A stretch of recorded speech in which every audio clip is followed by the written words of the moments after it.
So, good morning, everyone. Bom dia, buenos dias. It is with a huge pleasure that I'm here today to present you the breakout number 9 about education for prevention. And we have a very interesting panel. And I encourage you all that are assisting to this session to please put your questions on the chat. Just present yourselves with your name, where are you from, and what is your role background. And we will have a talk from Fabrício, that is a physiotherapist from Brazil. And in the panel discussion, we will have Aline Domingos, that is a nurse from Brazil as well, Eduarda Lima, that is a nurse from Italy, Niele Morales, that is a geriatrician from Brazil, Miguel Cadena, that is a geriatrician from Colombia, and Neva Sanchez, that is a physiotherapist from United States of America. So you have a range of panelists with lots of backgrounds, so just make us questions that are from your interest. We are here to answer. And now we will start by watching the presentation from Fabrício. Please just put the video on.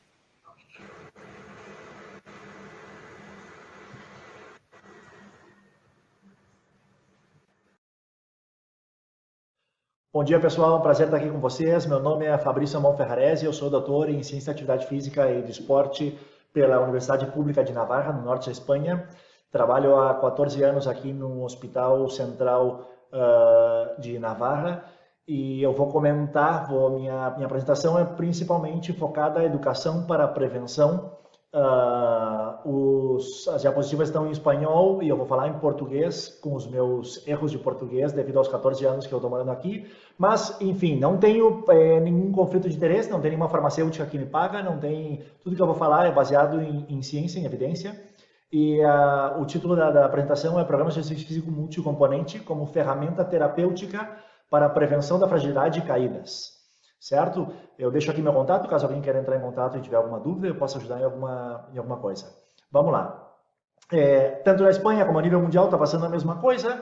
Antes a gente tinha uma pirâmide de envelhecimento e essa pirâmide passou a ser um cogumelo, já está mudando o formato e cada vez a população está envelhecendo mais, a gente já está chegando a esse baby boom que teve há uns anos atrás, isso é conhecido de todos. Pequeno conceito de fragilidade, porque vocês já são espertos nisso com certeza. Eu gosto de demonstrar em duas imagens, uma delas é uma copa de cristal, que quando ela cai e quando qualquer inestabilidade ela se rompe, os pacientes maiores, idosos, frágeis também acontece isso. E uma pirâmide de cartas, que quando o paciente nosso, qualquer carta dessas, não paciente, qualquer carta dessas que caia, desestabiliza tudo, e isso acontece com o nosso paciente maior, frágil principalmente, que qualquer inestabilidade funcional ou qualquer doença leve que seja, pode provocar um evento importante. Como se representa um hospital nas placas de trânsito, nas placas de que a gente vê na rua? Esse é um típico, clássico.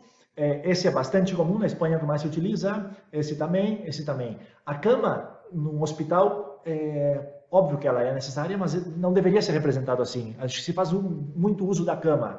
A gente vê um paciente típico de geriatria, que não tem praticamente massa muscular, não tem um quádriceps praticamente. O lógico em qualquer serviço de um hospital, quando essa pessoa estivesse internada, é que ela não caminhasse, que ela ficasse 1 semana, 10 dias, o tempo necessário, sem caminhar. Mudando isso um pouco, no nosso hospital a gente tenta evitar o máximo possível por tudo que leva ao encamamento e ao tempo sentado. Então a gente bota eles a caminhar sempre que possível, desde o primeiro dia. E a gente tem programas de atividade física que agora eu vou comentar um pouco para vocês. Risco de caída é importante? Essa é uma pessoa maior que não tem, na verdade não é uma caída por um risco, por fragilidade, nem nada. Ela é uma caída que não é considerada uma caída normal, sim praticando um esporte. Nesse caso, sim, que eu vou passar para vocês, risco de caída. São pacientes de uma residência, eu vou adiantando já os seguintes vídeos, mas nos centramos nesse. Caiu, pequena estabilidade, esse senhor vai sentar na cadeira, não está fixa, caiu também, e esse senhor vai estar jogando provavelmente com um neto, está brincando e caiu. 4 prováveis cadeiras, cabeça de fêmur com fratura.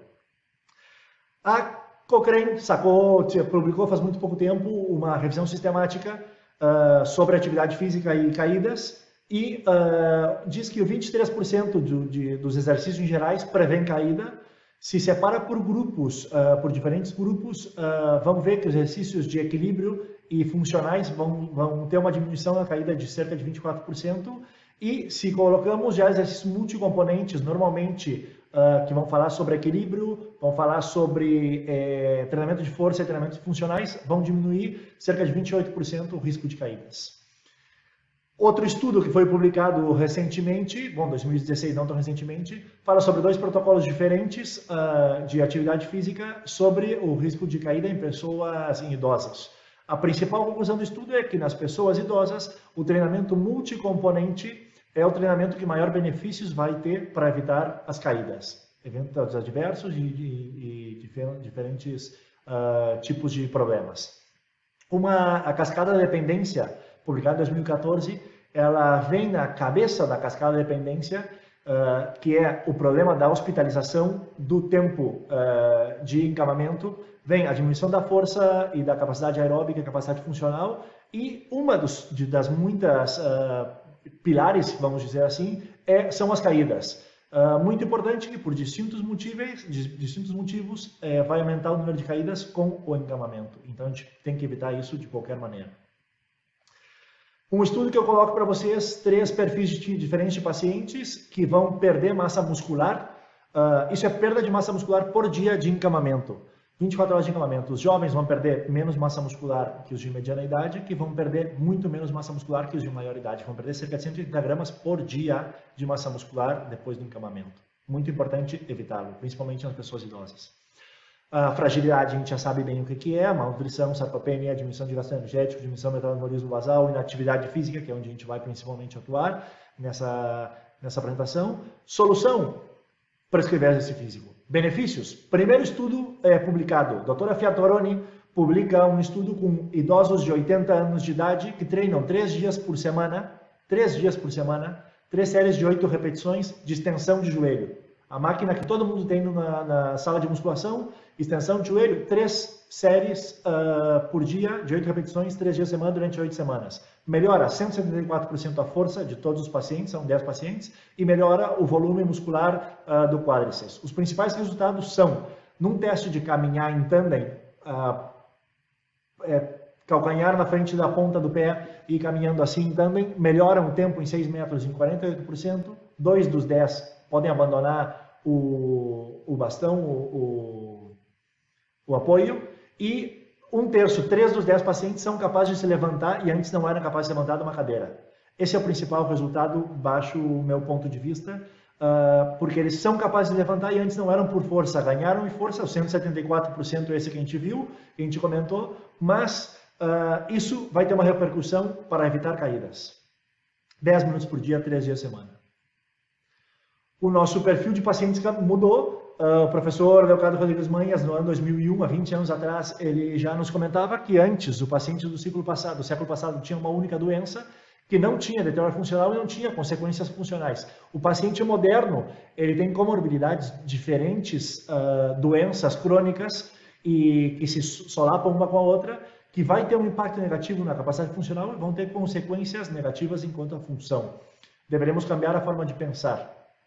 Principal, e a gráfica que eu mais gosto, a gráfica do Clerc, ele fala que aqui a gente tem a linha da dependência, daqui para baixo somos dependentes, daqui para cima somos independentes, somos autônomos. Quanto mais independente, quanto mais autônomo é o paciente, no caso, ele cita uma infecção de urina, tem uma pequena repercussão, provavelmente vai se tratar com um antibiótico, vai recuperar em seguida e vai voltar ao seu estado normal. E, em câmbio, um paciente que tem um estado funcional mais tocado, mais delicado, ele vai ter a mesma infecção de urina e vai ter um descenso muito mais elevado da sua capacidade funcional, vai entrar na dependência, vai demorar muito mais tempo para se recuperar e não vai se recuperar de todo. Essa é a diferença entre estar muito bem ou estar mais ou menos regular a nível de capacidade funcional enquanto é uma enfermidade qualquer. Conclusão, capacidade funcional é um fator chave para se recuperar de um evento de estresse. Tipos de treinamento multicomponente. Normalmente, os clássicos é treinamento aeróbico, treinamento de força, que é o principal de todos, treinamento de equilíbrio, que é muito, muito importante para a prevenção de caídas, e treinamento de flexibilidade, estiramentos.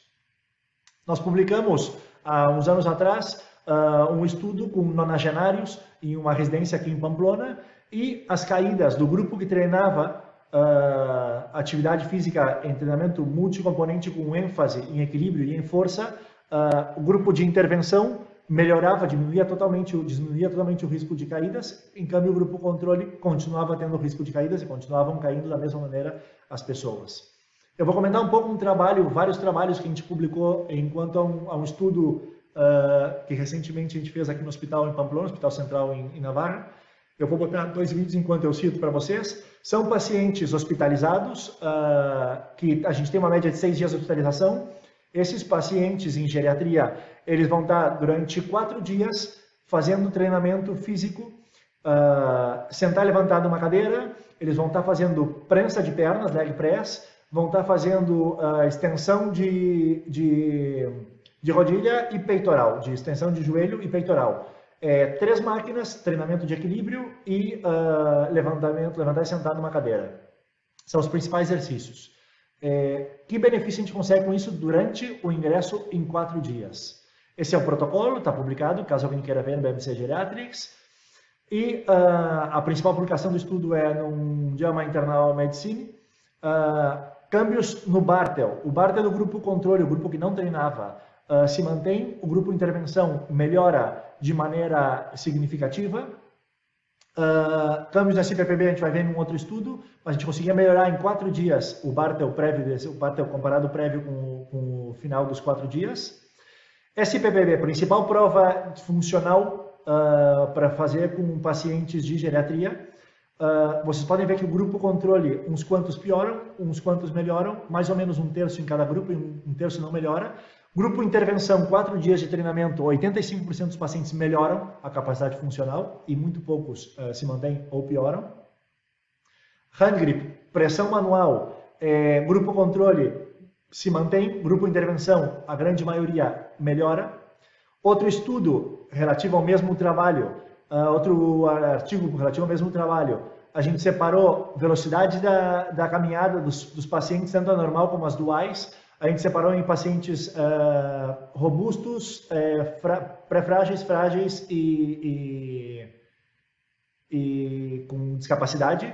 Vocês podem ver que sempre com discapacidade vão caminhar mais lento que os frágeis, mais lento que os pré-frágeis, mais lento que os robustos. Isso é um pouco óbvio. Mini mental. A gente viu que o grupo intervenção melhora, sem trabalho cognitivo, melhora o mini mental. Try making test, grupo intervenção diminui o tempo que são capazes de fazer o Try Making Test a parte A, que é unir os 25 pontos. E fluência verbal, um teste que tem 1 minuto para falar palavras que comecem com F, falam mais palavras depois de treinar 4 dias, só força.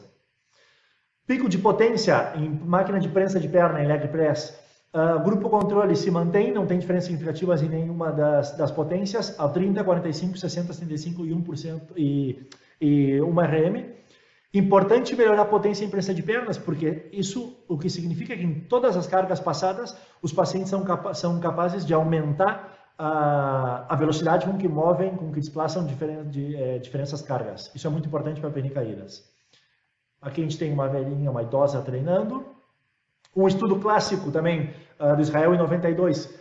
Mulheres, linha pontilhada, homens, linha contínua. A única diferença é a testosterona, que os homens produzem mais, por isso tem mais força. A gente vê que cerca dos 20, 30 anos é quando nós temos nossos picos de força.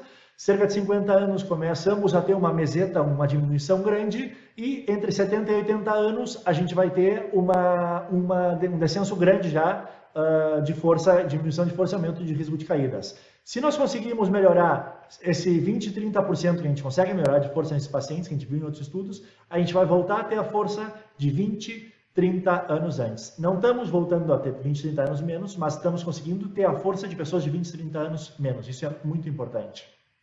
Como prescrever atividade física em pessoas idosas?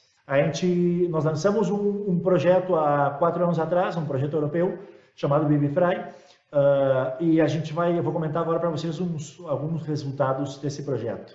Tem uma app, umas apps que a gente pode descarregar tanto para Android como para iPhone, que funciona muito bem. O programa está basado todo em rodas, que nós chamamos em círculos, na página web do Vivify, tanto em português como em espanhol, em 10 idiomas, estão todo o material gratuito. E o que a gente faz basicamente é individualizar o treinamento desses pacientes. A gente faz um teste funcional, que agora a gente vai dar uma repassada no que é o teste funcional, e depois um teste de risco de caídas para ver de maneira individualizada que tipo de treinamento eles vão ter que ter. Pessoas com discapacidade, pessoas frágeis, pessoas pré-frágeis ou pessoas robustas. Quanto maior seja a pontuação nesses testes aqui, a gente vai colocar cada paciente numa caixa ou na outra de atividade física. SPPB, lado direito da roda, parte funcional. Teste de equilíbrio, teste de velocidade de marcha e teste de levantar da cadeira, desculpa. Teste de equilíbrio, vou passar por cima, 10 segundos com pés juntos, se aguenta, passa para a seguinte, 10 segundos com pé em semi-tandem, se aguenta, 10 segundos em tandem. Se aguentamos isso, conforme fizer o teste, vai ter uma pontuação entre 0 e 4 pontos. Quanto mais pontos, melhor. Velocidade da marcha, de caminhar. A gente vai caminhar 4 metros, uma velocidade normal, e quanto mais rápido caminhar, maior vai ter pontos, entre 0 e 4 pontos. E a terceira e última prova do SPPB é de levantar e sentar 5 vezes numa cadeira, o mais rápido possível, com os braços cruzados. Quanto mais rápido o paciente fizer, mais pontos tem, entre 0 e 4 pontos. 3 provas, entre 0 e 4 pontos. O total das 3 provas, vamos ter uma pontuação de 0 e 12 pontos. Quanto mais alto, melhor a nível funcional do paciente. Por outro lado, a gente já sabe o SBB, por outro lado, teste de risco de caídas, que são umas provas ou perguntas. Quais são elas? Teve alguma caída recente? Se teve 2 ou mais caídas no último ano ou alguma caída que precisou atenção médica, já tem risco de caídas. Já botamos dentro do grupo, nem precisamos seguir com as demais provas. Não tem risco de caídas. O teste de time up and go. Levantar de uma cadeira e dar uma volta num cone a 3 metros, voltar e sentar. A gente marca o tempo. Se o tempo for maior que 20 segundos, tem risco de caídas. E entramos no grupo de risco de caídas. Não tem? Seguimos. Terceira prova. Velocidade de caminhar. A gente faz uma prova em 6 metros, caminhando a velocidade normal. E a gente vai ver que esses pacientes, se eles demoram mais de 7 segundos e meio para caminhar os 6 metros, eles têm risco de caída. Ele tem uma dificuldade em caminhar. Então, a gente vai botar no grupo de risco de caídas. E, por último, deterioro cognitivo. Se tem algum diagnóstico feito de deterioro cognitivo, esse paciente tem risco de caídas. Qualquer das 4 provas sendo positivas, tem risco de caídas, vai entrar em outro grupo. Com o resultado disso, a gente vai ter, em base ao SPPB, entre 0 e 3 pontos, vai ser passaporte grupo A, pessoa com discapacidades. Entre 4 e 6 pontos, grupo B, pessoas com fragilidades. Entre 7 e 9 pontos, grupo C, pessoas com fragilidade. E entre 10 e 12 pontos, grupo D, pessoas robustas. Vai mudar o perfil de passaporte. Se a pessoa tem risco de caídas, qualquer uma das respostas positivas em risco de caídas ou das provas, a gente vai ter diferenciado, tanto no grupo B como no grupo C, um plus, que eles vão ter que treinar um dia a mais. São pessoas frágeis, como no grupo B normal, mas tem risco de caídas, e o grupo C são pessoas frágeis, mas tem risco de caídas. Todo esse material está gratuito, português, espanhol, inglês, 10 idiomas, na página web www.vivify.com. Roda A, esse é o resumo, vem um caderno com todas as explicações de tudo. Esses pacientes vão ter que caminhar, diz uma legenda aqui do lado quanto tem que caminhar, e vão ter que fazer uns quantos exercícios adaptados de maneira individualizada para pessoas do grupo A, que são pessoas com discapacidade. Grupo B, mudam alguns exercícios, outros se mantêm, vão aumentando o número de exercícios e a intensidade deles, vão dizendo quantas séries, quantas repetições, todas as rodas vêm com um caderno de exercícios explicando passo a passo como se fazem os exercícios, os descansos e todo o resto. Grupo C, que são os pré-frágeis, outros exercícios, e grupo D, que são as pessoas robustas, já entram escadaria, caminhar já cerca de 45 minutos, levantar da cadeira e uma série de exercícios. Uma paciente nos disse um dia, menos pastilhas e mais sapatilhas. Resultados, brevemente, resultados de um programa que se fez. 6 semanas de exercício multicomponente, Vivify, só 6 semanas para os resultados que teve na população. 6 semanas de idosos, numa cidadezinha pequena aqui do interior, 31 mil habitantes. Essas são as pessoas, 10 participantes, de média 86, a maior 106 anos de idade. Tem mais aqui, mas uns não participavam do programa.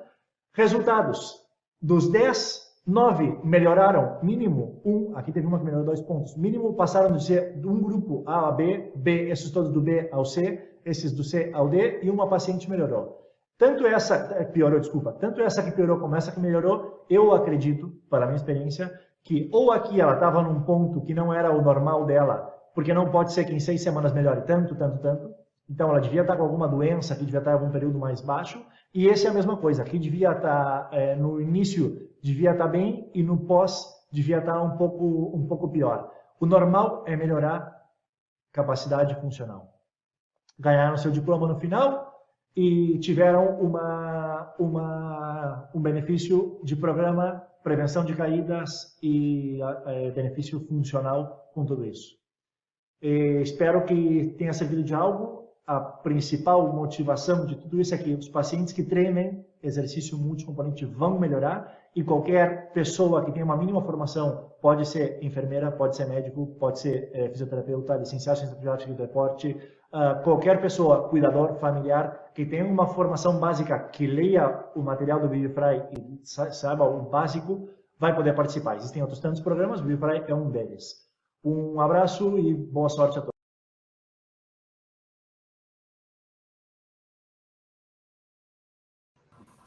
So we are back, and I would like to introduce my co-chair, Marta Valdivia, from Mexico. She will manage the questions. Por favor, escrevam as vossas perguntas no...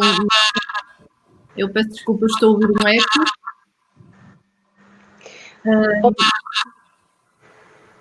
Sí, muy buenos días. Gracias por la presentación. Pues tenemos algunas preguntas para nuestros ponentes.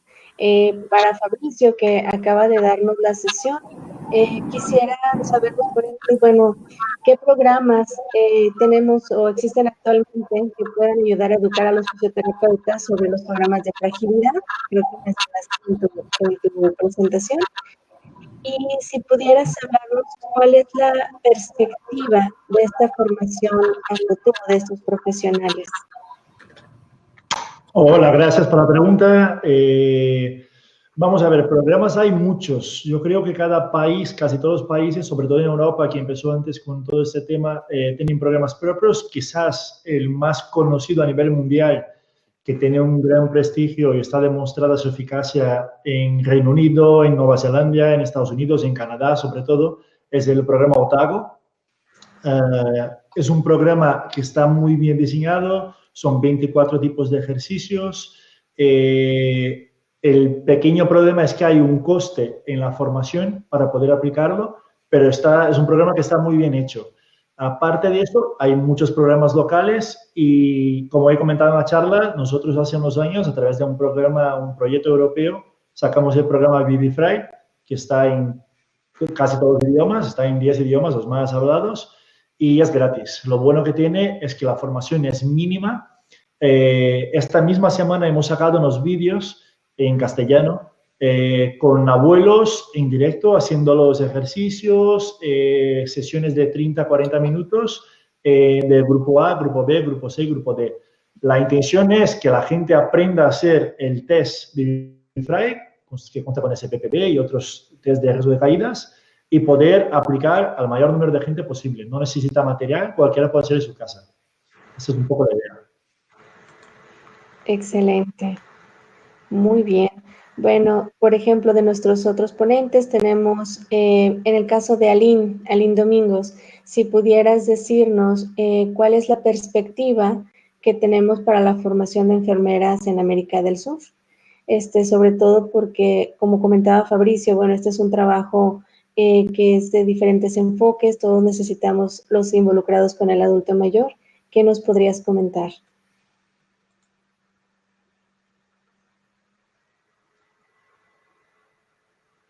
Creo que estás en mute.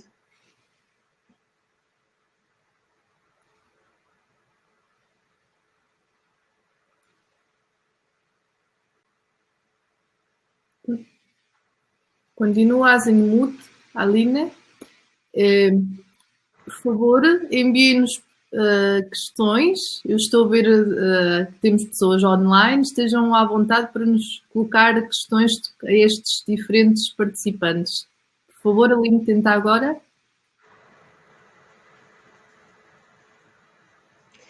Creo que sí, en mute. Perhaps we can start with a question to Professor Neva. Professor Neva, Fabrício speaks about the programs that exist, but I would like to ask you for programs to postgraduate students in the area of physiotherapy. What advances are we facing?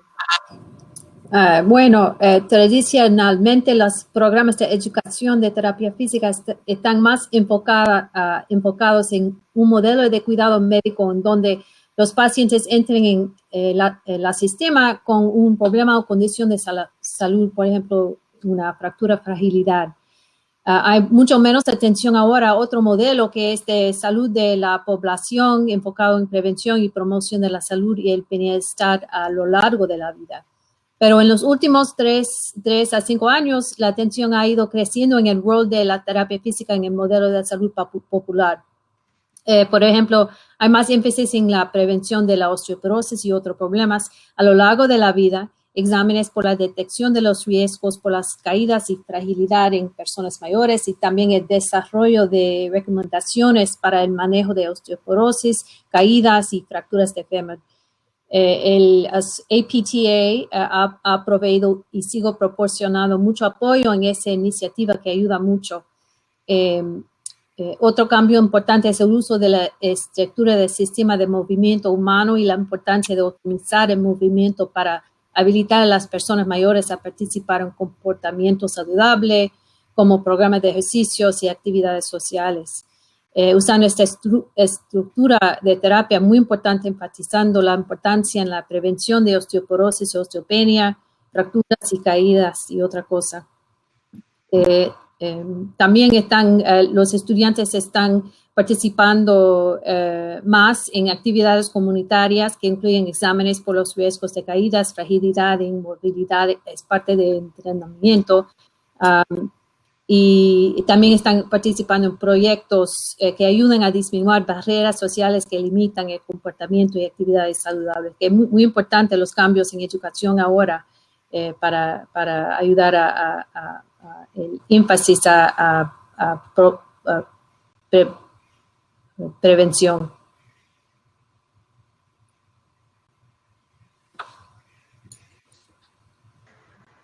Muchas gracias. Y en el caso, bueno, me gustaría escuchar la opinión de mí, del lado o de la perspectiva de los geriatras. ¿Cuál ha sido la dificultad que han encontrado, por ejemplo, en la formación de los geriatras en cuanto al tema de fracturas por fragilidad?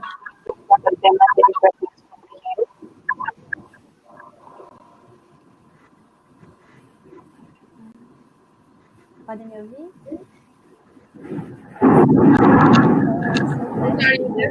Thank you very much for this. Can you hear me? Yes. Sí, se escucha. I'm so glad to be here with you. Thank you so much for this opportunity to be here and learn and share with different countries and different realities.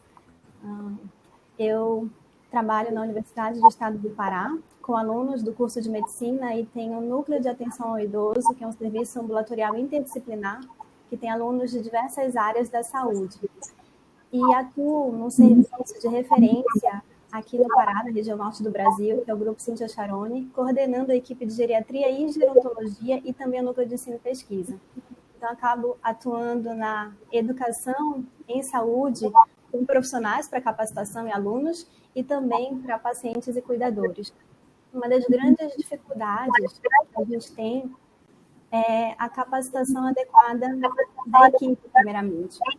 E é fundamental que nós possamos colocar isso na graduação, durante a formação dos estudantes de todas as áreas da saúde. E nós temos implementado os dois serviços onde eu trabalho, uma estratégia que tem sido muito positiva.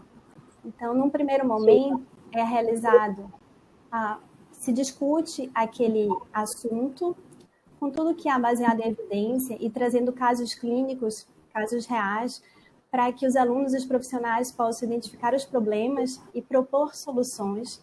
E, num segundo momento, esses alunos, esses profissionais, são colocados em uma dinâmica, em uma prática de empatia, para que eles possam sentir um pouco do que os problemas do que o paciente apresenta. E dessa forma, eles ficam mais sensibilizados sobre os problemas que o paciente pode apresentar e sobre como toda equipe é fundamental para promover o melhor cuidado. Dessa forma, a gente consegue fazer com que o profissional da educação física, o fisioterapeuta, o terapeuta ocupacional, o nutricionista sejam considerados e mostrem a sua relevância na atuação daquele paciente. E o segundo aspecto, que é muito importante, é que a gente precisa promover a educação do paciente e do cuidador. E quando se fala de educação para a prevenção de osteoporose, sarcopenia, como já foi falado aqui na aula de vida. O paciente precisa fazer a mudança e manter a mudança. A gente precisa discutir como fazer isso e o paciente está engajado nessa prática.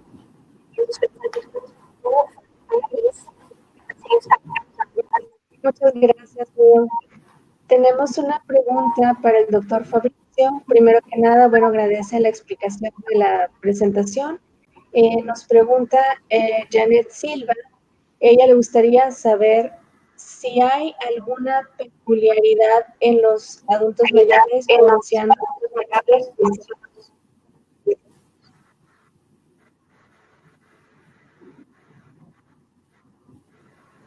Se escucha.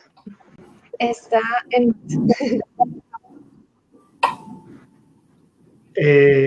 Sí, lo tengo abierto. No he entendido el final de la pregunta. Bueno, pregunta Janet Silva. Ella le gustaría saber si hay alguna peculiaridad o característica en los adultos mayores institucionalizados.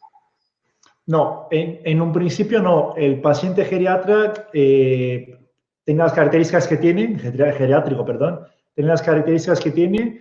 He presentado en la charla creo que un par de trabajos hechos con nonagenarios de una geriatría que tenemos aquí, de un geriátrico que tenemos aquí en Pamplona.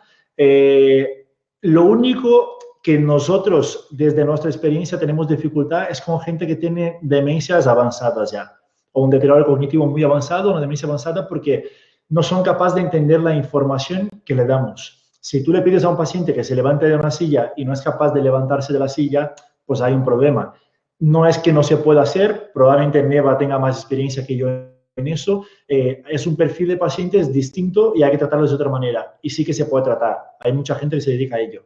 El programa Vivify, por ejemplo, no está pensado en ello, pero como característica, por ser paciente geriátrico, no hay. Nosotros hicimos estudios con más de 500 pacientes en planta de geriatría en agudo y tienen las complicaciones que tienen, porque el paciente geriátrico de aquí es el mismo que tenéis en Colombia, en Brasil, en Canadá, el perfil es más o menos el mismo y van a venir con sus infecciones de orina, con sus inestabilidades cardíacas, pulmonares, todo lo que sea, y se puede tratar.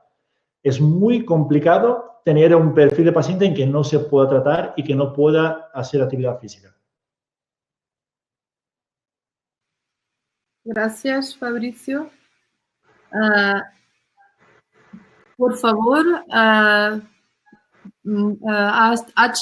façam mais questões. Agora vou introduzir María Eduarda. Eduarda, ¿nos puedes hablar un poquito sobre la importancia de los caregivers, de los cuidadores? ¿Cuál es la situación que tenemos ahora y que podemos ter en el futuro? Olá a todos, me escutam bem? Ok, perfeito. Olá, obrigada por essa oportunidade, adorei a apresentação do Fabrício. E voltando para a pergunta, vou falar em português um pouco devagar, Eu trabalho aqui na Itália há 10 anos, quase, e desde a minha graduação, que me graduei no Brasil, eu trabalho com cuidadores de pessoas com um baixo nível de autossuficiência. Quando eu escuto a Aniele falando do núcleo de atenção ao idoso, eu lembro do meu período de estágio, já na geriatria, em que eu participei no núcleo de atenção ao idoso na Universidade Federal de Pernambuco. Trabalho aqui na Itália, continuo trabalhando com os cuidadores, e o que nós vemos é que a atenção ao cuidador ela é muito voltada ainda, né, no presente. A gente vê vários programas educacionais de suporte ao cuidador em doenças crônicas como as demências, como Alzheimer, como ou outras doenças como insuficiência cardíaca, principalmente aqui na Itália. Mas poucos programas voltados para o cuidador de pacientes com fraturas por fragilidades, por fraturas de fêmur. E, no nosso caso, trabalhando em uma estrutura reabilitativa ortogeriátrica como enfermeira case manager, eu trabalho no cuidado de transição desse paciente que está fazendo a reabilitação e que depois vai para casa, quando ele pode voltar para casa. E trabalho com a família porque a maioria dos nossos pacientes, na Itália, nós temos uma população com um nível de envelhecimento enorme.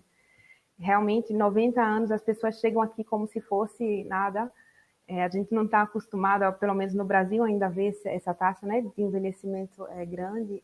E muitos pacientes têm um deterioramento cognitivo. Então, muitos pacientes têm, pelo menos leve, quando a demência já não é avançada. Então, a gente precisa muito trabalhar com o cuidador para que esse trabalho de reabilitação que a gente passou um mês ou mais fazendo, ele não se perca em casa. Então, é mais difícil para esse cuidador manter a atividade do paciente junto com o fisioterapeuta a domicílio, e a gente precisa suportá-lo. E pensando nisso, justamente, é que a FFN está criando um programa educacional de suporte ao cuidador a nível mundial, porque nós temos na nossa equipe, que está que faz parte desse grupo de pesquisa, pessoas de vários lugares do mundo, inclusive o Brasil, e estamos criando módulos que depois vão virar aplicativos, a meta do nosso projeto, para cuidadores. Fico muito feliz de ver, né, o aplicativo que o Fabrício nos fez ver durante a apresentação, e é isso que a gente quer fazer, mas com o cuidador. E por que com o cuidador? Porque, no nosso caso, lidamos com pacientes com um estado cognitivo muito deprimido. E a gente precisa, mais que nunca, dessa figura presente, formada e suportada, seja a nível psicológico, emocional, prático também. E é isso que a gente está tentando criar, porque a gente sabe que quando o paciente fraturado ele volta para casa, depois de um ano, ou ele pode se refraturar, ou depois de um ano ou menos, se essa família, se esse cuidador ele não estiver preparado, o que é que ele faz com esse paciente? Ele institucionaliza. Então, o que a gente quer com o nosso programa de formação e apoio para cuidadores é empoderá-los, sim, fazer com que o cuidador, junto com o paciente, quando o paciente ainda, né, tem um nível de cognição, não sei se se diz assim em português, bom, para que ele se sinta bem em casa e possa continuar com o percurso de reabilitação junto com o fisioterapeuta a domicílio.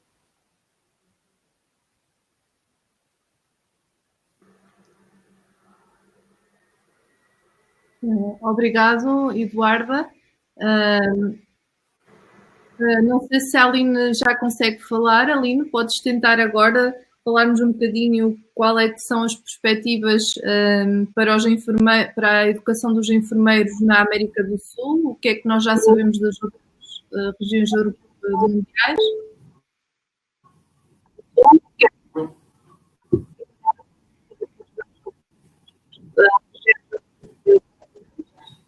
Me escutam agora?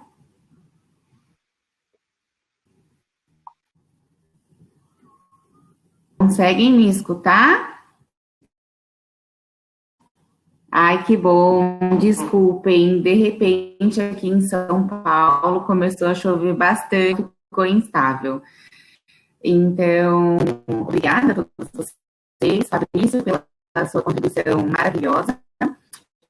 E o que temos discutido muito em relação às enfermeiras aqui no Brasil e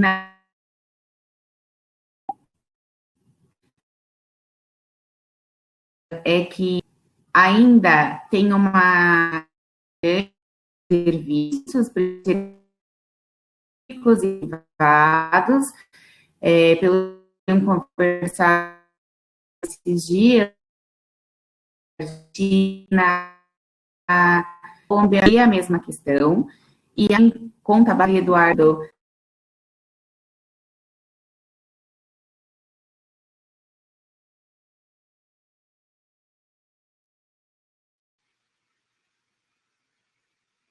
Aline, não te estamos a ouvir. Não, peço desculpa. Voy a tentar hacer una pregunta para Dr. Miguel, tentarle el portuñol. Dr. Miguel, buenos días. ¿Nos puedes hablar un poquito sobre, having in consideration your experience, just changing to English, because it's easier to me, which are the main difficulties to engage health professionals and the policymakers in this area of education and fragility fractures, and as well education of health professionals? Muchas gracias. Buenos días a todos. Pues realmente en relación a lo que ya comentaba mi colega Aniel, muchas de las dificultades que tenemos los profesionales de la salud es que durante nuestra formación no recibimos la preparación suficiente para aprender a recomendar estrategias que previenen enfermedades. Nosotros los médicos particularmente, usualmente aprendemos a formular medicamentos y a formular distintas estrategias de intervención farmacológica, pero no nos enseñan tanto estrategias de atención primaria. Entonces, cuando tenemos que enfrentarnos a una persona mayor o a un familiar de una persona mayor que está preocupado porque su adulto mayor no se vaya a caer y a fracturar la cadera, pues no tenemos elementos muy efectivos para poder comunicar y decir, hagamos esta estrategia de ejercicio, hagamos estas estrategias nutricionales, revisemos el domicilio y probablemente contribuiremos a prevenir una fractura de cadera. Tradicionalmente hemos sido muy reactivos, es decir, sabemos qué hacer con el adulto mayor en un servicio de urgencias, sabemos que tenemos que operarlo rápido y que tenemos que favorecer su tratamiento antiosteoporótico, pero la prevención primaria todavía en pregrado, en la formación en la universidad, aún es deficiente. Y también las estrategias que eventualmente usamos, los que somos profesores, tratamos muchas veces de hacer discusión de casos, aprendizaje basado en problemas, muchas estrategias que quizás son más efectivas, pero a veces nos falta un poco escenarios de trabajo interprofesional. Es decir, que un estudiante de medicina pueda interactuar con el estudiante de fisioterapia, con el estudiante de enfermería y se diseñen planes de trabajo conjuntos. Yo creo que muchos de los componentes tienen que ver con la formación de pregrado. Y lo otro es que aún a pesar de que la geriatría lleva muchos años en boga, tenemos muchos profesionales de la salud que tienen muchos mitos alrededor del envejecimiento.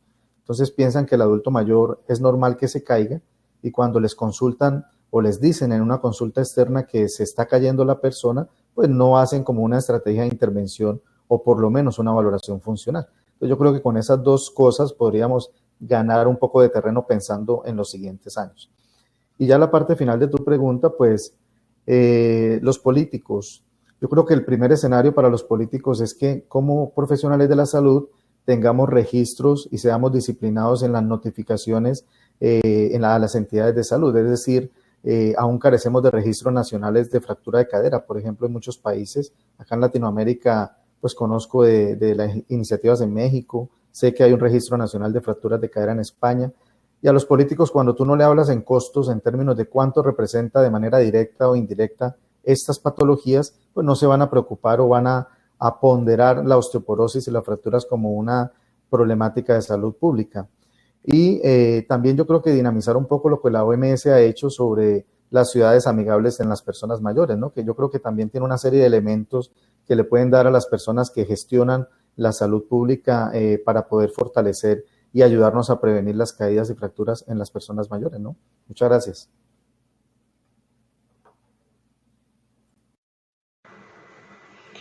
Muchas gracias, doctor Miguel. Pues como comentábamos, es la limitante que nos enfrentamos varios de nosotros. Por aquí, no sé si Neva, la doctora Neva, podría hablarnos un poquito más acerca de esta estrategia y cómo podemos hacer este entrenamiento en los profesionales.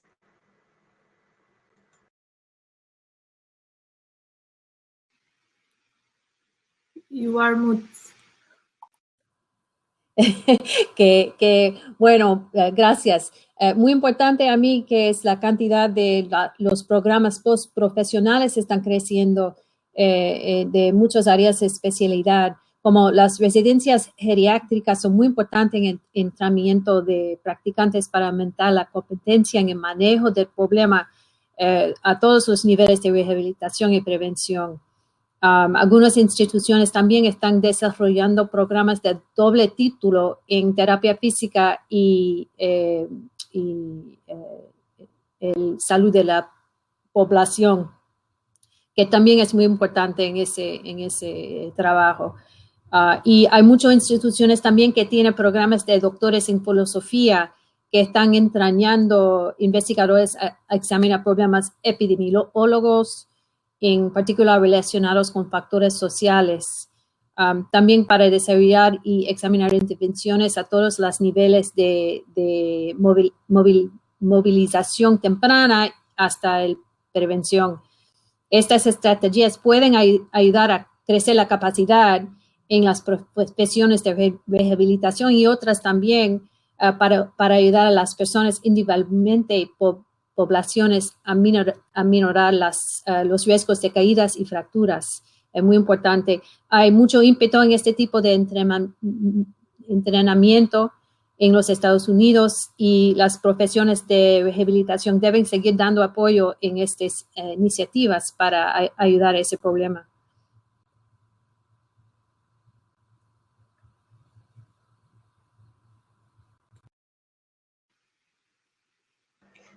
Muchas gracias. Y pues bueno, ya, estaba en mute también.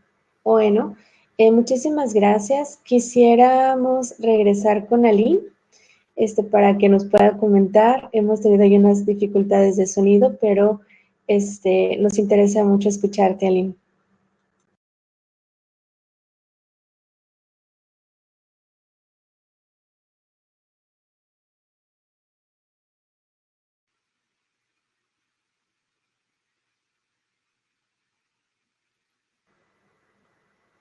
Tenta novamente, Aline.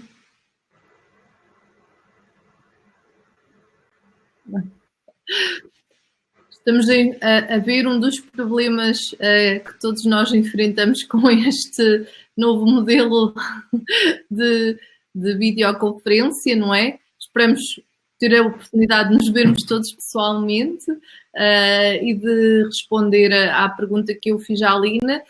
Como sei que a Eduarda também está por dentro do assunto, Eduarda, podes falar-nos um bocadinho sobre a experiência que já temos a educar enfermeiros noutros sítios do mundo, como é que podemos aplicá-la à América do Sul?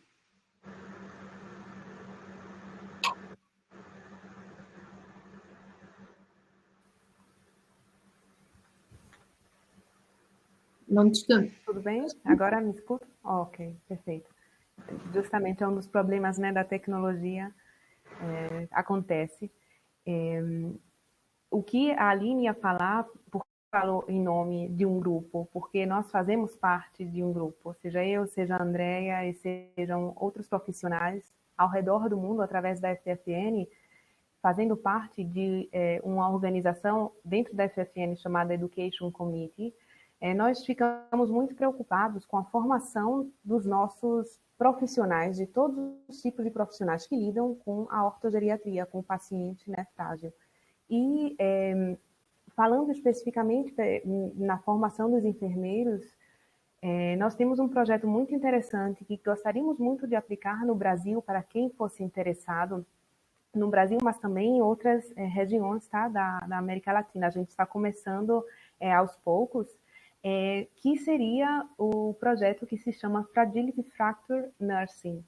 Ele foi baseado num livro, na publicação de um livro, que é um Open Access. Se vocês quiserem, eu passo por e-mail para vocês já, ou jogando no Google o título, vocês podem fazer o download, que a partir desse projeto e vendo que a formação dos enfermeiros na época de graduação, ela é muito escassa ainda, foi criado por um grupo de enfermeiros expertos em ortogeriatria do mundo, um programa justamente para a formação e especialização de enfermeiros nas fraturas por fragilidade. E nós gostaríamos de aplicar esse projeto também no Brasil. Realizamos cursos já em vários outros países. No ano passado, inclusive, através da FFN China, a gente conseguiu formar mais ou menos 400 enfermeiros, e agora eles transformaram esse projeto em um projeto online, justamente por causa da pandemia. Então, outros enfermeiros na China se estão formando e especializando em fragility fractures, e gostaríamos muito de aplicar esse projeto no Brasil, para fazer essa rede, para construir essa rede de enfermeiros e de colegas que possam ser formados no management de fraturas por fragilidade, e que depois possam voltar para seus hospitais, para suas universidades, para suas faculdades, e formar, por sua vez, outros profissionais. Esse mesmo projeto, ele não está sendo realizado só com enfermeiros, não. Tem um outro grupo dentro do Education Committee, através do livro Orthogeriatrics, que também vai construir um projeto multidisciplinar para médicos, fisioterapeutas e outros tipos de profissionais sempre interessados em trabalhar com a ortogeriatria. Então, nós deixamos, eu, a Aline e a Andrea, como enfermeiros. Hoje, o nosso convite para que quem estiver interessado em fazer parte desse projeto, por favor, nos escreva, entre em contato. Através do programa, acho que vocês têm também o e-mail da gente, ou então eu deixo na chat da moderação do grupo, para que possamos fazer parte dessa rede também na América Latina e construí-la com muito prazer.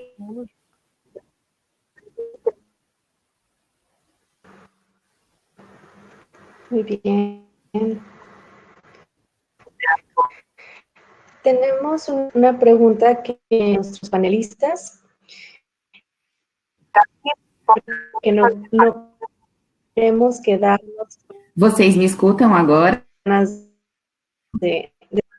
Esperaríamos 5 años con respecto a este tema de las fracturas por fragilidad. ¿Qué podríamos esperar? ¿Y qué deberíamos priorizar?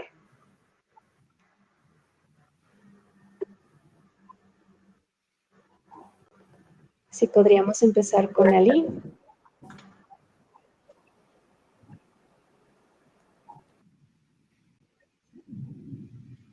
Anina, estás a ouvir-nos? A rede não está a funcionar no Brasil. Vocês me ouvem? Agora sim. Obrigada. Obrigada, Maria Eduarda. Foi muito bem representada na sua fala. Desculpem novamente. Então, assim, a primeira coisa que vocês me perguntaram, que eu tentei responder, e a gente não conseguiu, né? Então, acho que ainda falta a gente uniformizar um pouquinho na América Latina essa bagagem dos enfermeiros e enfermeiras, né? A gente vê que ainda a reabilitação, ela está muito centrada no fisioterapeuta. Então, a gente sabe que quando tem uma cirurgia numa sexta-feira e o paciente vai passar o final de semana inteiro ali na enfermaria, muitas vezes ele fica o final de semana inteiro sem levantar da cama, não é mesmo, Fabrício? E sendo que temos a equipe de enfermagem às 24 horas, podendo fazer diversas atividades. Além de tudo isso, a gente tem o que a Maria Eduarda colocou. Muitas vezes a nossa formação não permite a participação do cuidador no processo da hospitalização para ir se instrumentalizando para a alta, né? E aí, quando chega no momento de ir para casa, a família se depara com uma nova realidade, uma perda de funcionalidade enorme, e não sabem como lidar com isso no domicílio. Então, os nossos objetivos desse programa de treinamento de enfermeiros na América Latina é instrumentalizar esse profissional para que ele tenha essa de tomar decisões, né, baseado em conhecimento, não só esperando que o outro profissional faça, que a gente tem esse potencial de ficar 24 horas com o paciente, né.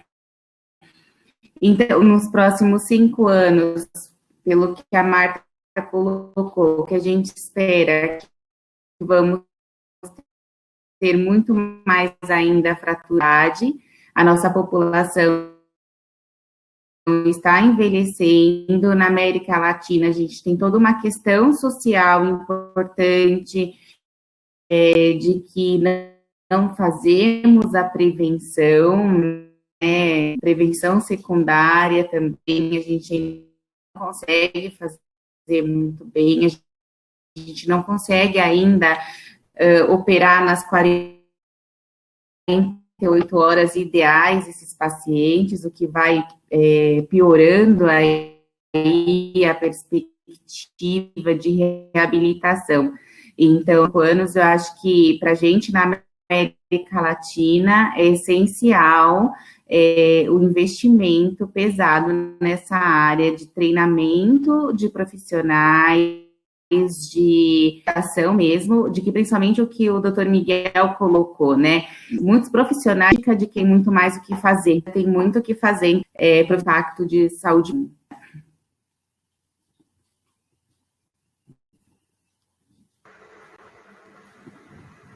Podemos ali novamente. Vou perguntar ao Fabrício o que é que ele acha que deve ser priorizado nos últimos 5 anos e dar a palavra a todos para irem pensando no que é que acham. E convido a últimas perguntas da mesa, caso haja, das pessoas que estão a participar. Fabrício, o que é que achas que devemos estabelecer como prioridade nos próximos 5 anos?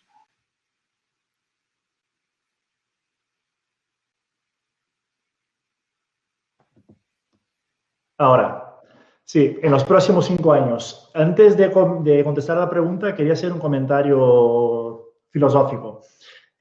Yo creo que ni él y Miguel han hablado muy bien como geriatras que son. Ambos han citado en sus comentarios la importancia que yo creo que, por suerte, trabajamos con una especialidad de geriatría en que entiende las cosas de una manera distinta. No hablando mal de otras especialidades como medicina interna o como otra especialidad cualquiera.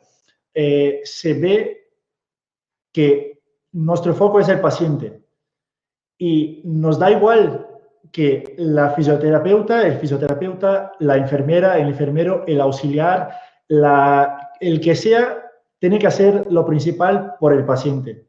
Entonces yo creo que trabajamos en un área, por suerte, que el intrusismo profesional es bastante olvidado porque sabemos cuál es el papel del médico geriatra, la enfermera sabe cuál es su papel y no es que quiera meterse en el papel del fisioterapeuta. En el caso de no haber un fisioterapeuta en el momento, los fines de semana, por lo menos aquí en España sigue sin haber los fisioterapeutas los fines de semana en planta, entiendo que en Sudamérica pase lo mismo. El tema es que es lo que comentó Aline y seguramente María Eduarda pase por el mismo problema y Andrea pase por el mismo problema. Si no podemos hacer cosas que sabemos que son efectivas para que el paciente se movilice antes, que evite el encamamiento y que todo el problema del encamamiento vaya a más, seguimos teniendo problemas. Miguel comentó un tema muy importante que es un tema político. Si no podemos hacer más cosas es por implementación de políticas y de gobiernos y de nuestros gerentes, que si no ven números, porque quizás no estudien bien los números que tienen que estudiar, vamos a seguir teniendo los problemas. La idea es, yo creo que vamos por la línea, intentar con la prevención, con programas de prevención, con fisioterapeutas, con licenciados en ciencias de la actividad física y el deporte, con cuidadores, que María Eduarda habló muy bien, antes de tener problemas, esta persona que tiene alguna dificultad y que va a consultar con el médico, con la enfermera, con la persona, el profesional de la salud que sea más adecuado, tienen que tener una pequeña formación esos cuidadores para que luego puedan prevenir antes de que tengan el accidente, tengan las caídas o tengan el problema. A partir de ahí, tienen que tener una formación por saber llevar, por evitar futuras caídas. Sigo con el tema de María Eduarda, que comentó sobre el libro, que por cierto, tenemos el placer de tener a Andrea como nuestra chair, que tiene un capítulo específico del libro. Recomiendo a todos el libro. Y nada, y yo creo que es eso, que la idea es prevenir, formar. Hay programas, cada vez más programas gratuitos que no excluyen a enfermería, que es quien tiene un papel clave dentro de esos programas y dentro de la instrucción al paciente, porque son las que están más tiempo con el paciente en realidad.